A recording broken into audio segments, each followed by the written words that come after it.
আজকে আমার বাসায় ছোট ছোট গেস্ট এসেছিল। ওদের জন্য আমি এই চকলেট ওভারলোডেড মাফিনটি তৈরি করেছিলাম। আজকে আসলে সারাদিনে কাজের অনেক ব্যস্ততার মধ্যে ছিলাম, তাই শুরু থেকে ওইভাবে ভিডিওটি ক্যাপচার করা হয়নি। তবে আপনাদের জন্য এই চকলেট ওভারলোডেড মাফিনের ফুল রেসিপি আমি ভিডিও ডেসক্রিপশন সাইটে দিয়ে দিব, আপনারা দেখে নেবেন। এখানে প্রথমে কফি, কোকো পাউডার, গরম পানি, ইয়োগার্ট, ডিম, চিনি, তেল, ভ্যানিলা দিয়ে সব কিছু ভালোভাবে মিশিয়ে তারপর এখানে দিয়ে দিয়েছিলাম ময়দা, বেকিং পাউডার, বেকিং সোডা। এরপর এখানে অনেক চকলেট চিপস দিয়ে দিয়েছি, আনুমানিক 200 গ্রামের মতো হবে।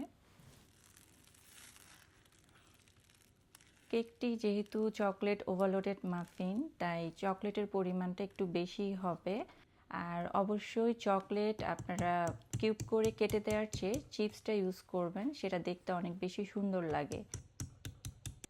কেকের ব্যাটারটি রেডি হয়ে যাওয়ার পর আমি এগুলো 11টার মতো মাফিন লাইনারে দিয়ে দিয়েছি, আর উপর থেকে আরও কিছু চকলেট চিপস দিয়ে দিলাম। এই মাফিনগুলো প্রিহিটেড ওভেনে 170 ডিগ্রি সেলসিয়াসে আমি বেক করেছি আনুমানিক 20 মিনিটের মতো। আপনাদের কিছুটা কম বেশি লাগতে পারে। আপনারা মাফিনটি বের করার আগে অবশ্যই টুথপিকের স্টিক দিয়ে ভালোভাবে এটি চেক করে দেখবেন। এই তো মাশাআল্লাহ, আমার মাফিনগুলো রেডি। এগুলো দেখতে কিন্তু খুবই লোভনীয় লাগছে, খেতেও মাশাআল্লাহ খুবই মজার হয়েছিল। বাসার ছোট ছোট গেস্টরা খুবই পছন্দ করেছে। এইভাবে বাসায় বাচ্চাদের বানিয়ে দিলে বাচ্চারা কিন্তু খুবই খুশি হবে। এই খাবারটা যেহেতু একটু রিচ, তাই আমি বাচ্চাদের 2-3 মাসে একবার বানিয়ে দেওয়ার চেষ্টা করি। আর একটু গ্যাপ দিয়ে বানানোর কারণে বাচ্চাদের কাছেও এটা খুব আকর্ষণীয় লাগে।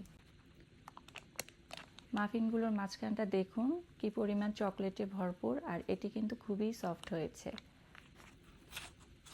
বাসায় এটি ট্রাই করে দেখতে পারেন। সবাই খুব ভালো থাকবেন। আল্লাহ হাফেজ।